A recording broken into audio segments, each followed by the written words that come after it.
Magandang araw po sa inyo lahat. Ako po si Banat Bay at ito na nga pag-usapan natin ng mga may init na issue sa lipunan. Dire-diretso na ito, wala nang pigilan. Ayos. Hindi, alam mo mga kababayan, kasi ito na nga, parating na ang ating inaasam-asam na ilabas ang lahat ng katotohanan na ginawa ng pamilya Marcos. Sabi ko sa inyo budol yung mga nako. Ay nako, kasi sus, alam naman natin na itong si Marcos ay yan po talaga ay may kasaysayan ng kanilang pamilya ng pambubudol. Yang kanilang pamilya ay talaga nga namang may kasaysayan ng di umano'y pagnanakaw. May di umano? Totoo nga! Nasanay lang. Hindi. Di ba? Totoo naman meron talaga yung pamilya na yan. Pamilya talaga yan ng nangungulimbat. Ngayon, eto na ho. In kahapon, kung si Zaldico lang ay sinabi niya yung si Sandro lang, ngayon naman kasama na ho, pati yung asawa. Nako po, sabi na nga ba.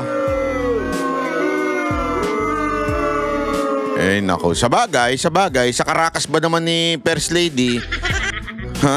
Karakas siya ng sosyalera. Sandali linawin ko hindi porket sosyalera maganda kasi pag sinabi mo sosyalera, yung hindi maganda, yung mukhang palingkera pero alam mo yon, nagiging feeling New Yorker. Hindi kasi alam mo, akala nung iba. Hindi ito general statement lang ho ito. Akala nung iba, pag pangit ka at dinaan mo sa pera mo, yung mga pa-English mo, kaya yung kayamanan mo, akala mo nagiging sosyal ka. Hindi. Yung iba nga kahit kahit wala naman talagang pera, pero sadyang simple ang pangangatawan, simple ang kagandahan, yan ang mukhang sosyal. Pero yung mga pangit, yan pa nga yung mga minsan sosyalera. Sus, dami kong nakikita niyan sa mga labas-labas. Lalo na punta ka dyan sa BGC. Tangin na shit. Diyan mo makikita ang lahat ng sosyalera. Hindi naman siya pero karakas pa lang, alam mo na kaagad Diba? Yung pipiling ito. Ganun dami dyan. Naku po. Pupunta ng club pero pambirang wala namang pera. Makikisayaw lang ganyan.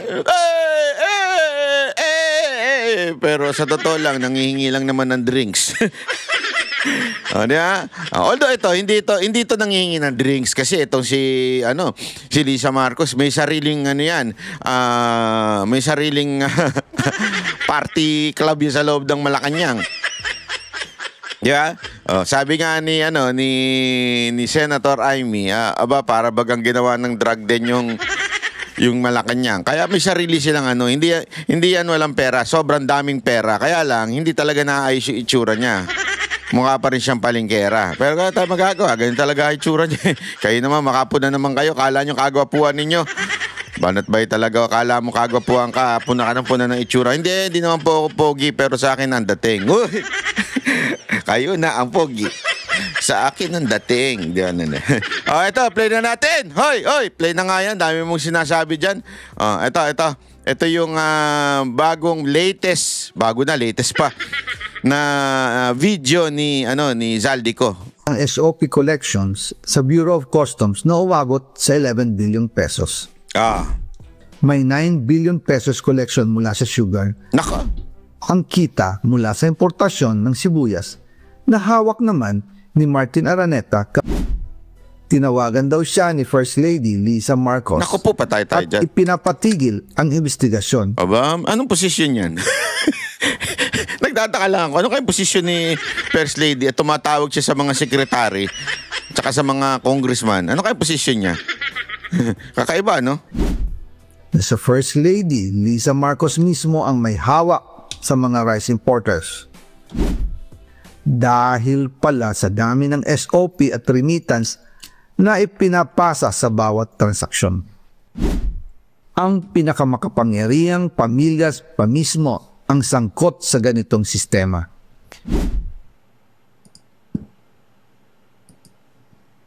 Yan na.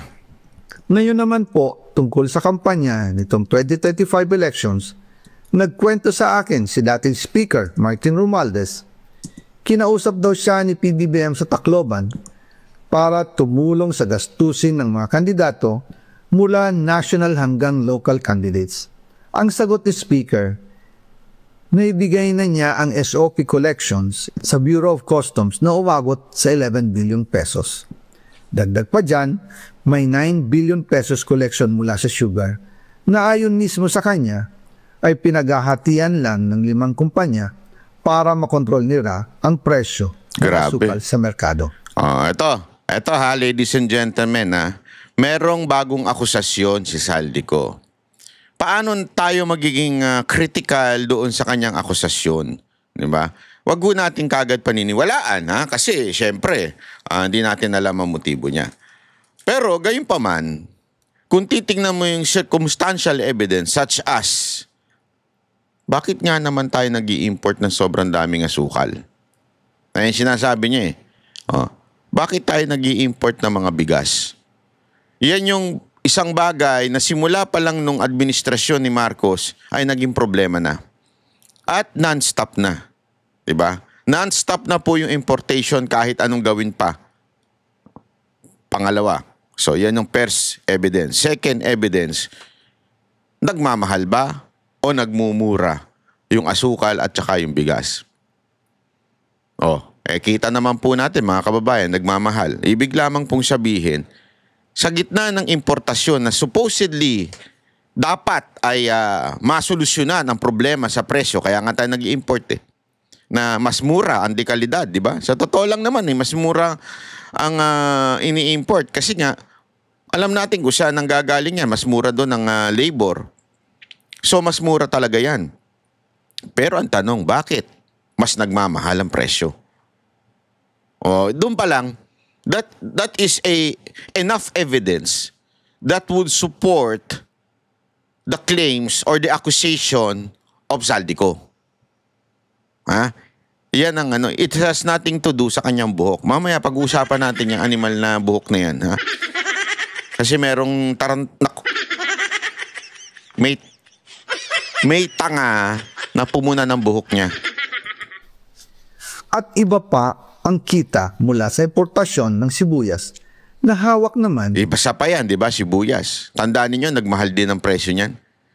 Kaya nga sabi ko nga sa inyo, huwag tayo maniwala kagad sa sinasabi ni Saldico, ngunit datapat subalit. Tingnan natin yung mga sirkumstansya na napapaloob ng kanyang sinasabi. Sa madaling salita po, let us not look at the political reasons. Kasi talagang, we all know, na ginipit siya ni Marcos, now, siya ang tinuturo na, lumiligtas na yung sila Romualdez, at saka si Marcos, siya na tinuturo. So there will be a motive for Saldico na sumagot. Di ba? Na, ganun babanatan ko din kayo. There is the motive. But the question is, yung bang motibo niya, pwede mo bang sabihin na ibig sabihin nun ay kasinungalingan na sinasabi niya? Hindi. Huwag agad tayo magsasabi na sinungaling yung sinasabi nito. Hindi, tignan natin. Hindi katulad ni yung sinasabi ni Sandro Marcos na para bagang sinasabi niya eto si Saldico lang yan DDS na yan. Yan yung mga tangang komento. Nakakala niya lahat na sinasabi ni Saldico pinaniniwalaan natin. That's not true. As a matter of fact, kaya nga natin dinidiscuss dito yung mga video niya para talaga busisiin. Ano ba talaga nangyari? Totoo ba yung mga akusasyon mo? Anong ebidensya doon? Anong mga nagpapatunay sa mga sinabi niya? Yun ang ginagawa natin mga kababayan. Kasi nga hindi tayo agad-agad naniniwala. Ni Martin Araneta, kapatid ni First Lady Lisa Araneta Marcos. Kung matatandaan ninyo, noong 2022, nagkaroon po ng investigasyon sa Kamara na pinangungunahan ni Congressman Toto Swansing dahil sobrang taas ng presyo ng sibuyas. Umabot ng 600 pesos kada kilo. Gayong dapat ay nasa 80 pesos lang. Doon lumabas ang pangalan ni Martin Araneta bilang isa sa mga nasa likod ng kontrol sa importasyon ng sibuyas. Grabe, no? Kartel talaga nila Sindikato talaga no? Talagang sindikato yung ginagawa nitong pamilya na to.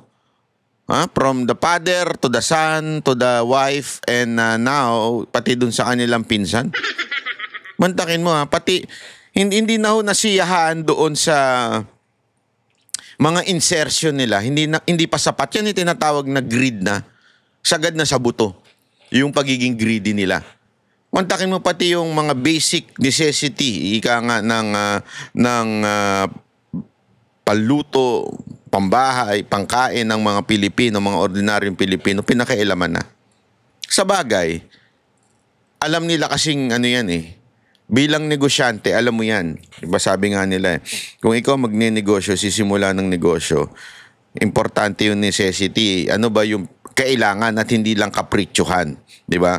Kaya alam naman natin, ang isa sa pinakakailangan, yung bigas, yung kanin. Hindi tayo mabubuhay ng walang bigas o walang kanin sa ating kapagkainan.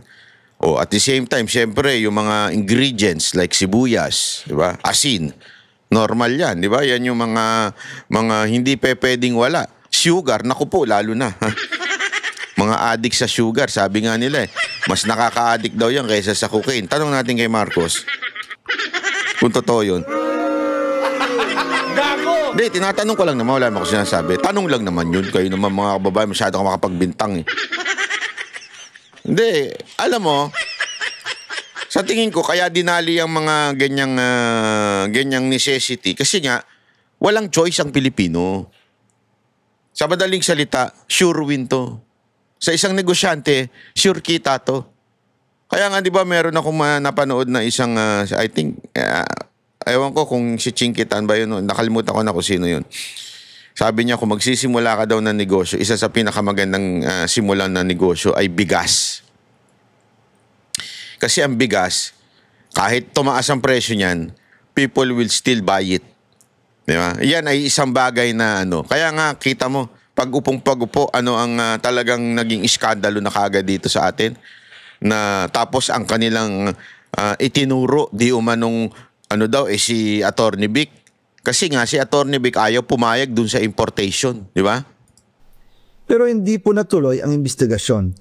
Ang sabi ni Speaker, tinawagan daw siya ni First Lady Lisa Marcos at ipinapatigil ang investigasyon. Kaya walang natuloy at walang naparusahan. Dahil pala, kontrolado ng kapatid ng First Lady ang importasyon ng sibuyas. Ganito rin po ang nangyari sa bigas. Grabe, no? Noong April First Lady. Laking stress nito. Sabit ka pala, First Lady. Malaking stress to. Huwag ko sa'yo, mag-party na kayo dyan. Para mawala yung stress. Para yung stress mo mawawala kasi nag-party kayo 2023, nagsimula nang tumaas ang presyo ng bigas. Kaya iminungkahi ko kay Speaker Martin Romualdez na kung pwede ay mag-angkat tayo ng 13 million metric tons para sa buong taon. Ang layunin ko po ay mapababa ang presyo ng bigas sa 22 pesos kada kilo. Pero hindi po ito'y naprubahan ng Pangulo nung sila'y nasa Clark. Dahil doon, sumipa ang presyo ng bigas na umabot ng 55 pesos kada kilo hanggang 2024. Noong 2024, kinausap ko ulit si Speaker Martin Romualdez na kung pwede, makausap namin si Secretary Laurel Chu ng Department of Agriculture at Secretary Ralph Recto ng Department of Finance para maibaba ang taripa ng bigas mula 35% to 15%. Sinabi ko kay Speaker Martin Romualdez na kung pababayaan natin ang patuloy ng pagtaas ng presyo ng bigas at umabot ito sa 60 pesos kada kilo, siguradong magagalit na ang taong bayan. Posibleng magrevolusyon na ang mga tao at tiyak na maapektuhan dito ang mga kandidato ng administrasyon sa 2025 elections. Isa sa mga patunay na hindi na masaya ang taong bayan ay ang pagbaba ng approval rating ng Pangulo noong panahon na iyon dahil sobrang taas na ang presyo ng bigas. Nangyari po ang meeting at halos inaabot kami hanggang 2:00 ng umaga nakikiusap, nagpapaliwanag. Buti na lang, matapos ang matagal na negosasyon, pumayag din sila. At di nagtagal, inanunsyo na rin sa publiko na ibaba ang nangbuwis sa bigas. Ngunit, matapos ang 4 hanggang 6 na buwan, hindi pa rin bumababa ang presyo ng bigas. Kahit ibinaba na ang taripa nito, kaya iminungkahi ko kay Speaker Romualdez na magpatawag ng investigasyon tungkol sa bigas sa pamamagitan ng Quinta Committee hearings. Habang iniimbestiga nito ng Quinta Committee na pinamumunuan ni Congressman Joey Salceda, bigla na lang itong pinahinto ni Secretary Kiko Laurel Chu matapos niyang ipakita Bakit hininto? Kala ko ba, ang isang confidential report. Nakasaad dito na sa First Lady Lisa Marcos mismo ang may hawak sa mga rice importers. Ayon kay Secretary Laurel, maaapektuhan daw ang First Lady kung itutuloy ang investigasyon. Nako po, First Lady, ayan na, ikaw na, bida ngayon. Bida ka na ngayon. First Lady, bida ka na ha. Lupit mo. Ikaw daw nagpahinto kasi tatamaan yung negosyo mo. Nako, patay tayo dyan. Dahil kasama raw nila sa Vietnam visit ang ilang importer ng bigas. Nako. At nag-dinner pa raw sila roon. Dinner lang, walang alam mo na. Walang party-party.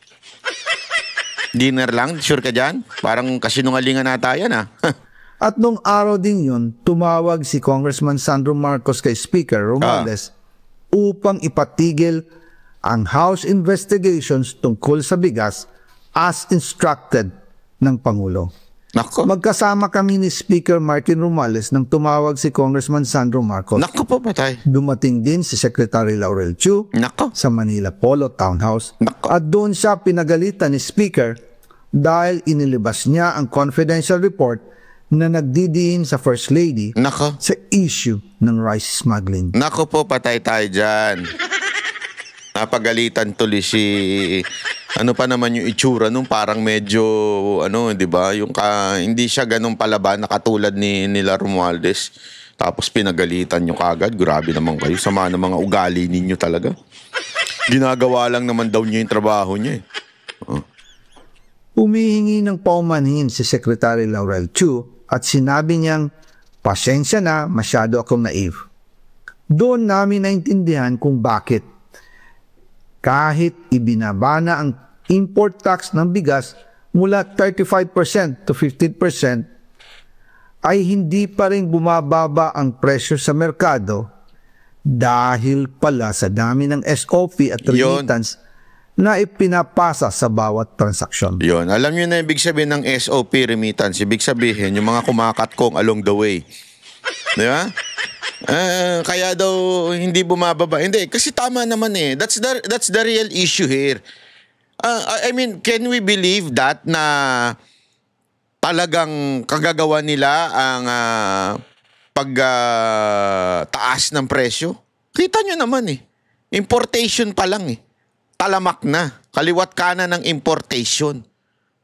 Kung kaliwat kanan ng importation at ang dahilan para nag-i-import ay para bumaba ang presyo, bakit tumataas? Kasi nga, binababa nila yung source, yung pinagkukuhanan ng mga supply, tapos ipapasa nila naman sa merkado o sa market. Para malaki tubo. Pag malaki tubo, malaki kita ng mga nasa middleman. Sino ba yung tinutukoy niya dito? Di ba? Ang tinutukoy niya dito, si Romualdez at saka si First Lady. Naku po, patay tayo dyan. Gago! Alam mo, grabe mga may pagka-demonyo rin itong mga ito, no? Mantakin mo, ultimong basic ng pangangailangan ng mga ordinaryong Pilipino, kakatkungin pa nila. Dagdag pa po, maraming importers ng isda ang nagre-reklamo dahil kontrolado ito ng kaunting kumpanya lamang. Wala naman daw tax sa importation tuwing lean season, pero kahit ganoon, hindi pa rin sila nabibigyan ng permit to import. Ang mga kaunting kumpanya na ito lang ang nabibigyang permit to import. Dahil dito kontrolado din ang presyo ng isda at ito din ang dahilan kung bakit mataas ang presyo ng galunggong. Mga kababayan, hindi dapat naghihirap ang Pilipinas.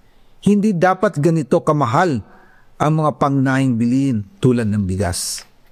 At higit sa lahat, hindi dapat nagugutom ang mga Pilipino. Wala silang malasakit sa taong bayan, lalo na sa mga mahihirap. Inaabuso ang kapangyarihan. Nagiging negosyo ang pera ng taong bayan. Masakit man tanggapin, pero ito ang katotohanan. Ang pinakamakapangyarihang pamilyas pa mismo ang sangkot sa ganitong sistema. Mula sa Pangulo, First Lady, hanggang sa anak, sila mismo ang nagtatakda, kumukontrol, at nakikinabang sa mga transaksyon dapat sanay para sa kapakanan ng sambayanan. Hawak at kontrolado nila halos lahat ng ahensya, kaya nagagawa nilang itago ang katotohanan. Sa mga susunod na araw, marami pa po akong isisiwalat. Naku po, patay kayo. Maraming salamat sa inyong oras at pagtulong. Baka kaapu-apuhan ni Marcos madali. Na pag-unawa. Naway, magising tayo sa katotohanan at sama-sama nating hanapin ang hustisya para sa bayan. Diyos Hustisya! mabalos po sa Indogabon. Hustisya! Hustisya! Yan ang dapat natin sinisigaw. Hindi, alam nyo mga kababayan, malupit po itong mga ganitong binitawan ni Zaldico kasi obvious. Obvious ba? I mean, obvious naman kung na meron talagang nangyayari. Di ba? I mean, eto. Halimbawa, yung mga akusasyon niya sa insertion sa budget. Madali naman pasinungalingan nyo kung hindi totoo Sabi wala namang ganyan O tingnan ninyo yung budget. Ganon, di ba? Ang problema, meron talaga Di ba? Meron talaga. May dokumento na may insertion. Pangalawa, ito naman. Sinasabi niya, kita niyo dito yung pamilya ang pasimuno ng katkungan, di ba? At dahil diyan, tumataas ang presyo ng ating mga pagkain, mga basic need. Meron talaga May pagtaas talaga At meron ding matinding importation na nagaganap. So talagang back up with the circumstantial evidence. Ika nga, di ba? Merong ebidensya na pumapasok. Hindi pwedeng i-deny. Di ba? Kahit anong deny mo, wala meron talaga Anong gagawin natin? Yun ang problema. So, ito na nga. Ang nito, sumagot ang presidente. Akala naman niya may naniniwala sa kanya. Hindi, sige. Pakinggan na rin natin yung sagot ng presidente. Alam mo dito, etong pagsagot ni BBM, ito po ay senyales na natataranta na si Marcos. Natataranta na siya. Kasi yung mga ginagawa niyang pagre-report sa taong bayan, kasi nagagalit ng taong bayan May mga, kanina nga meron tayo papakitang balita mamaya, may mga military na rin na iba pa aside from dun sa unang nagre-reklamo ng mga retired military. Meron pang isa na namang military na retired na grupo na nagre-reklamo pa rin. Feeling ko talagang medyo meron na siguro talagang reklamong nakikita ang mga military natin. Yun ang lumalabas sa balita Ngayon, tila natataranta na si Marcos. Tila natataranta na siya to the point na siya na mismo sumasagot. Although scripted, halatang-halata. Pero siya na mismo sumasagot doon sa mga, kasi sa di ba, sa mga nakaraan, sa mga past na sitwasyon, never magsalita yan. Magunaw ng buong Pilipinas, hindi magsasalita yan. Ngayon, mukha talagang natataranta na. Ito, pakinggan nyo yung banat nito ni Marcos. Tingnan ninyo kung paano niya salagin itong sinabi ni Zaldico. Magandang araw po sa inyo lahat. Hindi maganda pag ikaw makikita ko. Hindi maganda, sorry, Mr. BBM. Ito patuloy sa aking pagre-report sa inyo tungkol sa mga development sa mga kaso na hinggil doon sa mga flood control project. At i-report ko po na ngayong araw yung AMLAC, yung Anti-Money Laundering Council, nakakuha na po ng 2 freeze order. This brings the total amount of assets frozen to about 12 billion pesos. Kasama po dito ang mga air asset ni Saldico, ang value mga 4 billion. At bukod pa ron, meron po tayong nakuhang 3,566 na bank account, 198 insurance policies, 247 motor vehicles, 178 real properties, 16 na e-wallet account, at saka air asset na frozen na. Umpisa lang po ito. Mas marami pong asset ay mafo-frozen para maibalik ang pera ng tao sa kanila. Ito po ang aming pangako that the money of the people will be given back to the people. Meron din pong development Sandali, yun daw, una, komentohan natin yun. Sabi niya, yun daw ang plano, ibalik yung pera sa taong bayan, ganyan-ganyan. Etong pagsisiwalat ni Marcos ng mga ganito, akala niya natutuwa ang tao. Akala niya nasasatisfy ang tao. Hindi. Paulit-ulit na sinasabi ng mga Pilipino, taong bayan, mga netizen, at sinasabi nilang, wala kaming pakialam dyan sa mga yan. Mga maliliit lang yan. Magkano lang ninakaw niyan? Milyon lang.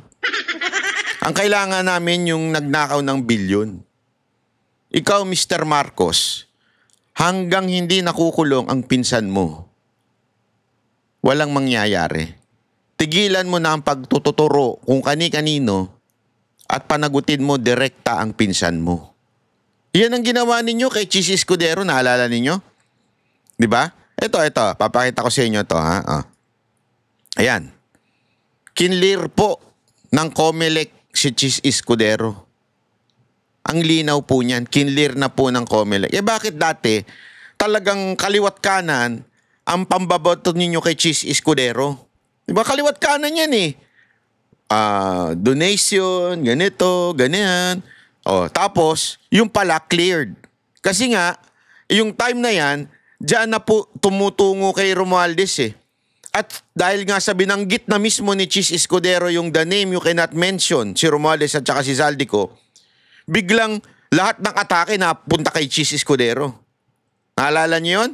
Yung pala cleared. Ibig sabihin, kung babalikan natin ng lahat, yung mga pang-atake pala ng mga hindot na mga bayarang vlogger at mga trolls, para lang talaga i-divert ang issue sa Romualdez na ito. Kaya itigil nyo po yan. Itigil nyo po yung pagtututuro nyo sa iba. Ngayon, ang pinagtitripan naman ninyo si Spokes, Harry Roque. Di ba? Yan ang pinagtitripan ninyo pagkatapos ito. Alam mo, Mr. Marcos, kung gusto mong masatisfy ang mga Pilipino, itigil mo na yung mga maliliit ninyong paghuhuli na nakala ninyo natutuwa kami. Hindi. Walang natutuwa sa'yo. Matutuwa lang kami pag nakulong si Romualdez, kasama ka. Yun, maaari pa kami matuwa nun. Pero unahin mo na muna si Romualdez bago ikaw. Yung sa'yo, siyempre, kailangan mo na i-impeach, ganun. Kailangan mo ng ano. So, si Romualdez muna. Tuloy natin to, ha? May karagdagang pang banat ito. Kala mo naman na nakakatuwa yung banat niya. CI at saka ang DPWH magsusumit po ng ebidensya sa ombudsman and magrekomenda sila ng kaso ng plunder, anti-graft, bribery, conflict of interest sa 8 congressman na may-ari ng mga construction company na may proyekto sa DPWH. Asa na? Lastly, Tagal. meron po akong ibabanggit sa inyo. Dinapitan po kami ng abogado ni Saldico. At nagtatangkang mag-blackmail na kung hindi po namin kakanselihin daw ang passport niya, hindi na raw siya maglalabas ng video. Mr. President, do you know that kind of accusation is what they call this, pwedeng maging cause ng disbarment case doon sa abogado. That's a serious matter, Mr. Marcos, BBM. Seryoso yan. Dahil sa, kung totoo yung sinasabi mo, aba, dapat ma-disbar etong abogado ni Zaldico. Kaya, yung ganyan mo, walang ebidensya yan. Kung gusto mo talagang patunayan na totoo yan, kasuhan nyo ng disbarment. Then present an evidence. Imposible kasi. Imposible na walang witness. Wala namang makakalapit sa'yo nang walang witness. Walang video. Unless nakikipag-secret meeting ka. Di ba? May CCTV ba na pumunta sa Malacanang yung abogado? May CCTV ba? May video ba na nakipagkita sa'yo? I mean, naiintindihan niyo ibig ko sabihin, mga kababayan. Hindi ko kinakampihan yung abogado, ha? Kaya lang, disbarment case yan. Kung sakasakali, di ba? Binlockmail ang presidente. Ang lupit nun, Brad. I mean, sinong gunggong na abogadong papayag na sabihan siya nung client niya na lapitan mo yung presidente, blackmail mo, ha? Hindi na kamo natin lalabas yung pogi video natin pagka hindi kinansela yung passport. Ako, sa totoo lang, etong akusasyon ni Marcos, ang isa sa pinaka-stupid thing na nakikita ko dito sa ano. Alam niyo kung bakit? Sa sobrang yaman ni Zaldico, kaya naman niya magkaroon ng passport na iba. Kung yun lang ang issue, yung passport. Kasi remember, ang issue dito, passport, not yung cases. Hindi sinabi. Kasi okay, pwede pa siguro nating matanggap kung sasabihin ni Marcos na sige, hindi na namin kayo ituturo, wag nyo na akong idiin. Yan, pwede pa yan. Okay? Kasi totoo naman I mean, minsan nangyayari yan sa mga kasuhan, 'di ba? Yung parang bang nag-uusap na lang, nagkasundo na lang yung dalawa, pwede yan. Ha? Oh. Pero yung sabihan lang sa'yo na wag mong cancelahin yung passport ko, wala na ako ilalabas na video, malaking katarantaduhan yan. Sorry that is stupidity. Yung sabihan na magsabi yung isang tao, wag mo nang cancelin yung passport ko, kayang-kayang gumawa ng passport. Mr. BBM at saka kung sino man yung nagbigay sa'yo ng script na yan, mag-google kayo. Maraming may mga bansa ang maaari ka makakuha ng passport basta meron kang malaking pera doon or investment or business, ika nga. Sa laki ng pera ni Zaldico, kayang-kaya niya yan. Diba? Hindi niya kailangan yan. At pwede nga siyang tumakbo, magtago lang. Hindi niya kakailanganin niyang passport. Sa tindi ng impluwensya niya. Sa tindi ng pera niya, kayang-kaya niyang gawin yun. So, masyadong ito'y katang-isip. Parang yung mga ganitong klaseng script. Script to ng mga nakatira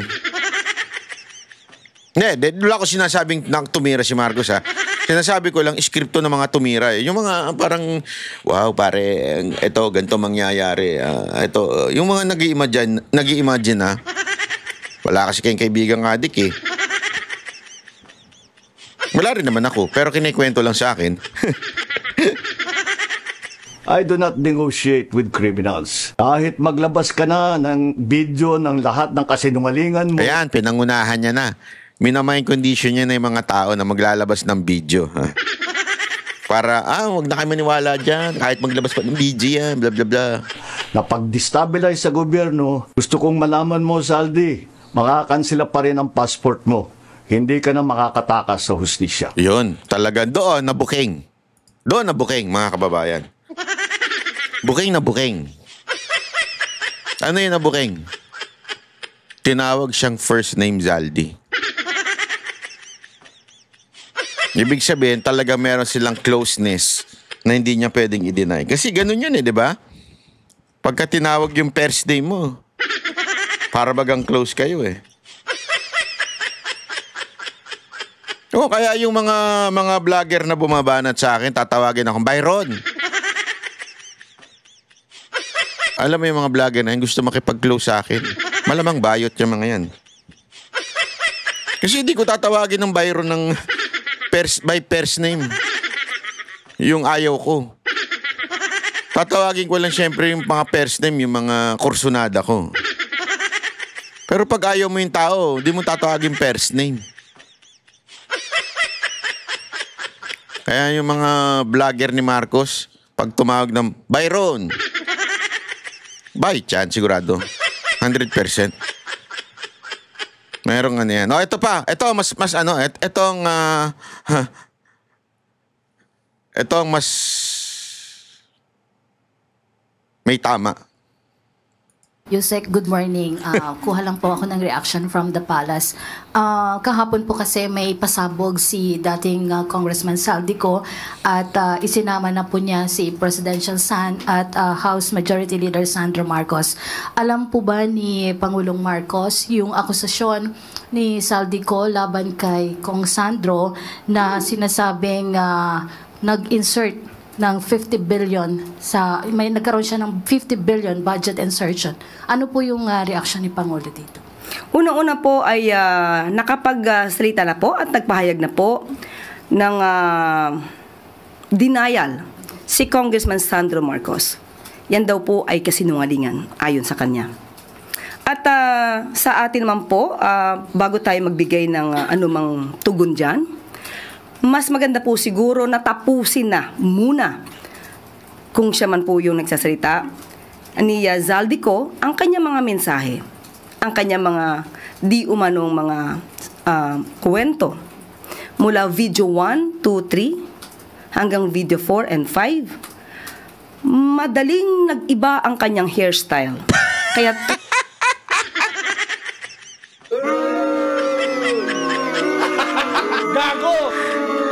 alam mo, nung narinig ko to, sabi ko, wow, patay tayo dito. Iba na talaga ang tama nitong tagapagsinungaling na Malacanang. Iba na tama nito. Dito ko rin napagtanto na parang may katotohanan talaga na siya ang may hawak ng troll farm ni Marcos. Kasi di ba may alleged na siya daw ang may hawak, siya daw ang head ng mga vloggers ni Marcos, yung mga tanso vlogger. Dito ko naisip na aba may posibilidad nga. Kasi ganun siya mag-isip. At ini-echo siya ng mga vlogger niya. Ay, yung mga vlogger ni Marcos, ini-echo siya. Ganyan sila mag-isip na kesyo tignan yung details yung sinabi, ang titignan yung hairstyle, nagbago daw. Puta, hindi ba pwede magsuklay? Hindi ba pwede mag-spray net? Meron pa bang spray net ngayon? Alam niyo yun, parang kunwari ako nakita ko yung video ko Pag nakita kong video ko, ganito itsura ko, sasabihin ko, kailangan kong lagyan ng konting powder. Kailangan ko lagyan ng konting pampaano ng mga mukha-mukha, ng mga wrinkles. Kasi nakita mo yung video mo Ay, pangit pala ako, ganun. Hindi ko naman sinasabi na sinabi ni Saldico, pangit siya. Siguro nasabi niya, ay, bakit ganun yung buhok ko, ang gulo-gulo. Mag-ayos na nga ako ng buhok para naman presentable yung video ko. Tapos yun ang pupunahin mo. tuwing makikita natin at masasabi natin ang mga inconsistencies, maaaring magbago rin siya ng kwento. So, dapat matapos muna lahat ang kanyang mga sinasalaysay dahil sa tuwing mapupunan natin ang kanyang mga inconsistencies, sumasabay po ang kanyang pagbabago ng kwento sa pagbabago ng hairstyle sa video.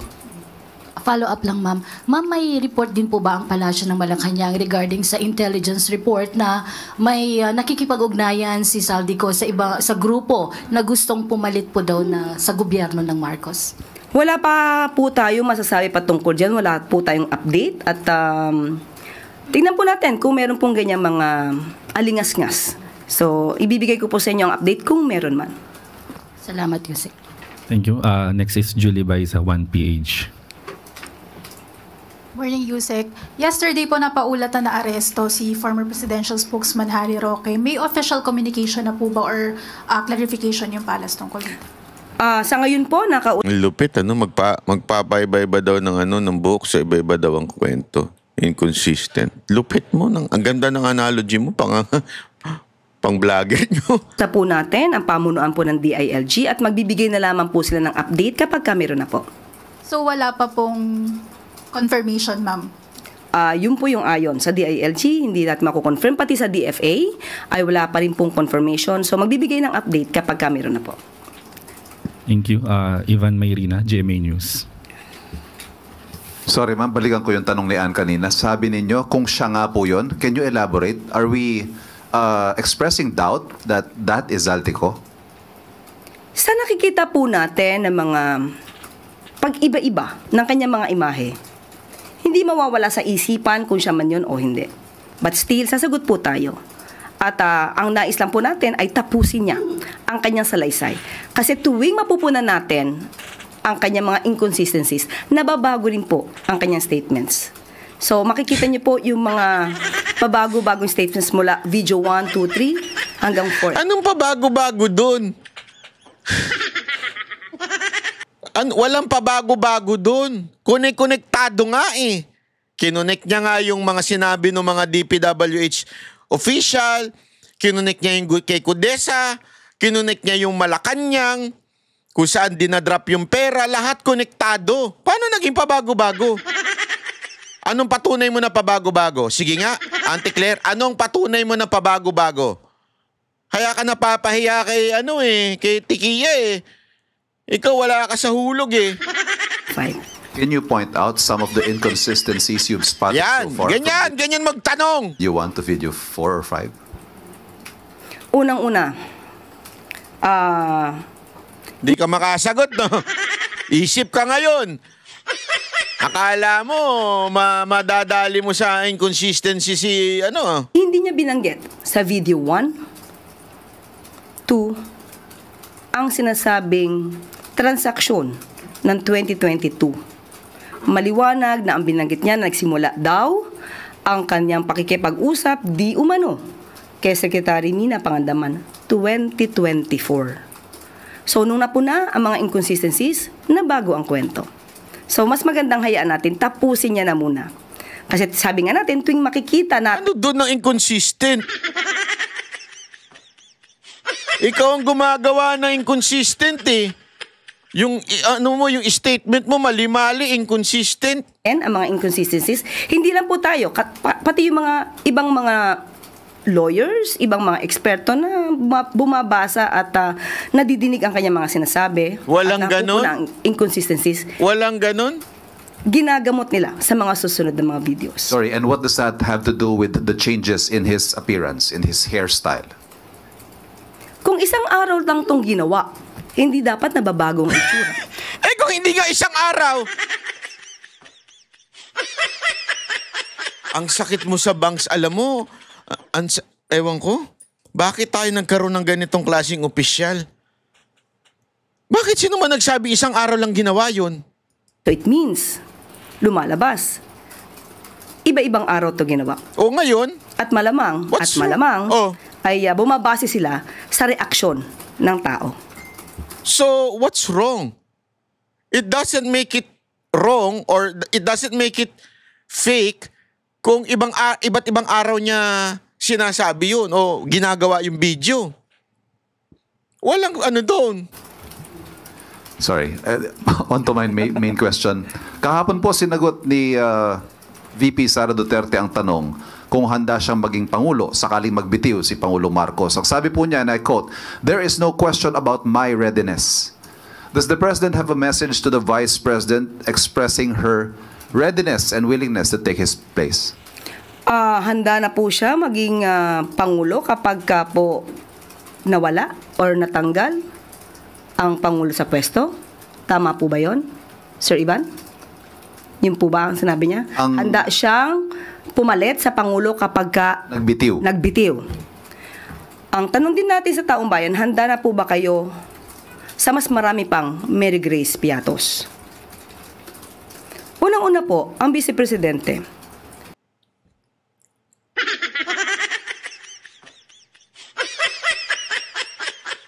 Ako, handa na. Handa na ako. Hindi baka kasi ito yung pantabla nila. Akala nila nakakatawa, akala nila naloloko nila. Yung Mary Grace Piatos na yan, ay isa ho sa mga confidential na agent or confidential spy o whatsoever, confidential person para ma-accomplish yung dapat i-accomplish. Halimbawa, kung sino man yan, tao na yan, yan po ay para mahuli o maikulong o malaman o mabisto yung mga nagre-recruit na NPA sa eskwelahan. And I'm ready for that. And I want that. Nakikita nyo? Talaga namang may mga confidential person, confidential spy, di ba? Mga talagang inilalagay, ibinabaon doon sa mga organisasyon para mabuking yung mga gawain nito mga terorista na nagre-recruit ng mga kabataan. Yan ang ginawa ng opisina. O ako ready ako dyan. Gusto ko pa ng mas maraming ganyan. Totoo. Pag naging presidente si VP Sara Duterte, mas gusto ko pang maraming ganyan para tuluyan na mabura sa lipunan nito mga NPA. Diba? Bakit ko papalagan yan? Bakit ako hindi papayag unless supporter ka ng mga terorista, NPA? Ang tanong, ikaw, hindi ka papayag? Hindi acceptable. It is not acceptable for a vice president to anticipate the resignation of the president. He is not anticipating. He is just answering the question. Ayoko na talaga magmura pero pag narinig ko talaga ito, ang sarap She is not anticipating. Ang sinasabi lang niya, nung ako'y tumakbo, naturalmente ready ako. Sino ba naman ang tatakbong vice president na sasabihin niyang hindi siya ready maging presidente kung sakasakali? Ba't ka tumakbo? Yun eh. Ito, anticipating ka agad. Presidente na pinagsisigawan nilang bumaba sa pwesto. This is definitely a form of political destabilization. Pinapahina niya ang public confidence ng tao sa administrasyon. And those words contribute to the climate of uncertainty and crisis. Kung handa siya, makikita po natin, nag-anticipate siya na mawawala ang Pangulo. Yan po ang balak nila. Yan po ang nasa isip nila. Sabi ko na eh. Di ba sinabi ko sa inyo kahapon? Panoorin nyo yung video ko kahapon. Yan yung kanilang gustong palabasin eh. Yan yung gusto nilang palabasin na destabilizer si VP Sara Duterte at pinaghahandaan niya yan na mag-resign na ito bumaba sa pwesto o matanggal sa pwesto si BBM. Di ba sinabi ko sa inyo yung tanong nung bayot kahapon? Sa balita na ready na si VP Sara Duterte, ititwist nila yon na para bagang sinasabi, destabilizer to si VP Sara Duterte. Dapat kasuhan niya ng sedition, no? O inciting to sedition. Tingnan ninyo, kakasuhan pa yan, no? Antayin ninyo. Lahat na sinabi ko dito, tumama eh. Antayin ninyo mga kababayan. Ganyan sila mag-isip eh. Kaya lang, advance tayo mag-isip. Alam natin yung mga ginagawa niya, mga kademonyo na yan eh. At yan po ang ginagawa nila ngayon. Sorry ma'am, last. Ito yung mga nakalista ko sana ng tanong. Aside from resignation calls, there are also talks of succession, talks of a transition council, civilian military junta. Lahat po yan nakaangkla sa pag-question sa fitness to lead ng Pangulo. Direct question, ma'am, is the President fit to lead and is he in control? Tinatanong pa po ba yan? Of course. Yan. Ganyan din yung sagot ni VP Sara Duterte. Tinatanong pa ba yan kung ready siya? Yun ang mandato ng Vice President. Di ba? Tumabla tuloy sa'yo. Hulog ka sa bitag. Hindi pala bitag, banat. Hulog ka sa banat. Nakikita natin ang trabaho ng Pangulo. Araw-araw, hindi humihinto sa pagtatrabaho. Hindi nga po nakakapagbakasyon. at hindi nakakapunta sa beach para mag-swimming. So, sino po ba talaga ang ready? Na madam, talagang hindi dapat siya mag-beach. Ang dami ng party-party sa loob ng Malacanang, magbi-beach pa siya. Ang kapal naman ng mukha nun. Sobra na nga ang kapal ng mukha eh. Panay na nga ang party sa loob ng Malacanang eh. Gusto mo pang mag-beach? Kasi alam mo, pinaparinggan niya dito si VP Sara Duterte.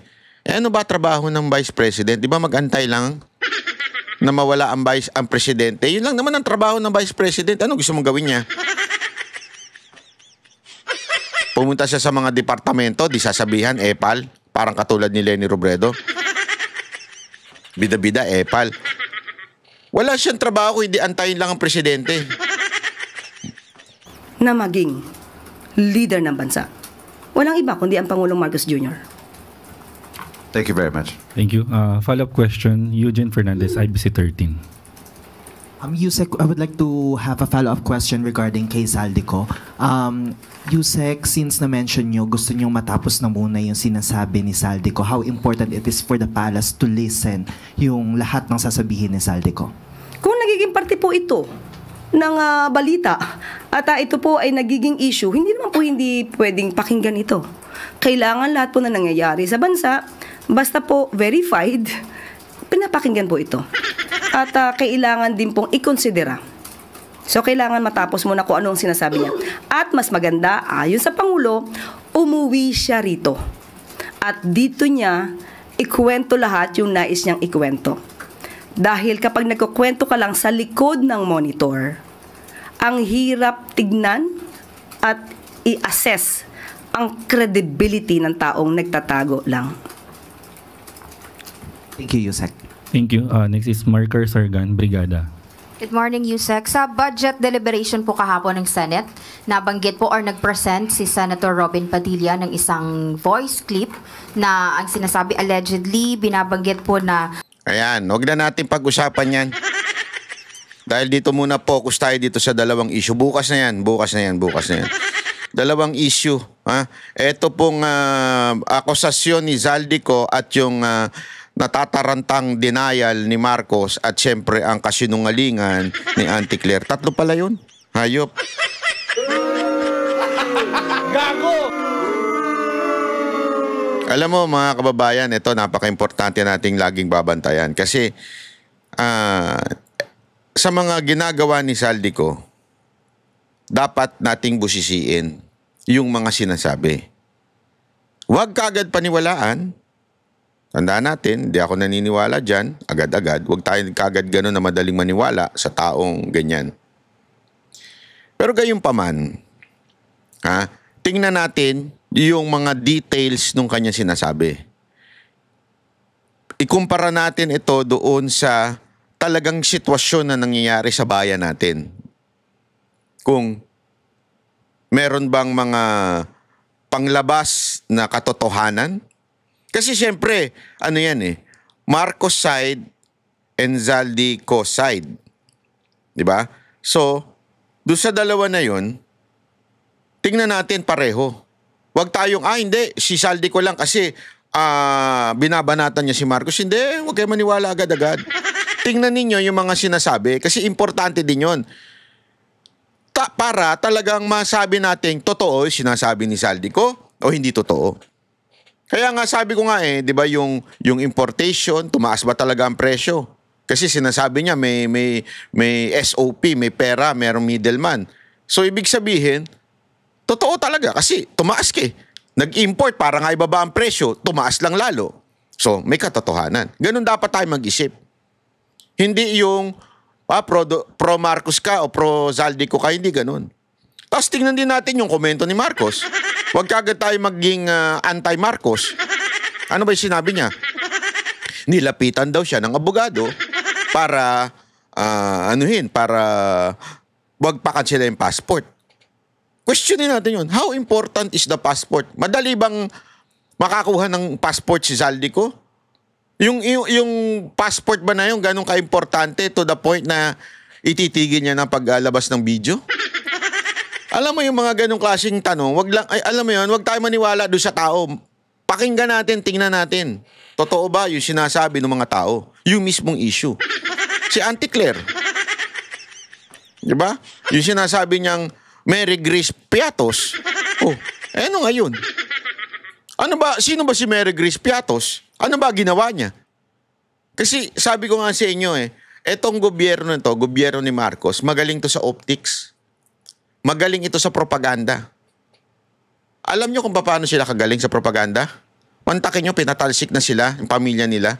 Nagawa pa nilang bumalik because of propaganda. Ganyan sila katindi ho. Ganyan sila kahusay pagdating sa propaganda. Di ba? So, ang tanong, para sa GCash na tig pa 500 pesos, sino itong bagong kapamilya na di umano tumatanggap ng kickback sa mga importation? Yun. Gago! Ang mananalo, unang 3 sasagot ay may tigpa 500 pesos. Pag hindi kanyo natanggap yung 500 pesos, dapat lagi yang nagkokomento si Anarot dyan kung sino yung nanalo, ha? Kasi araw-araw naniningil sa akin yan si Anarot. Ang kulit-kulit niyan. Sabi niya, pera. Pabigay ko, bibigay ko pag hindi dyan binigayan. Maniwala ka sa akin. Ipapaskil ko mukha niyan dito. Huwag tularan. Ganon. Di alam mo yung mga ganon sa wanted? Huwag tularan. Hindi. Mabait yan si Anarot. Maraming salamat sa isa, Anarot, ha, pag-intindi at pag-aayos ng nananalong 500 pesos araw-araw. O yun, maraming salamat po. Mabuhay tayo mga kababayan. Ako po si Banat. Bye!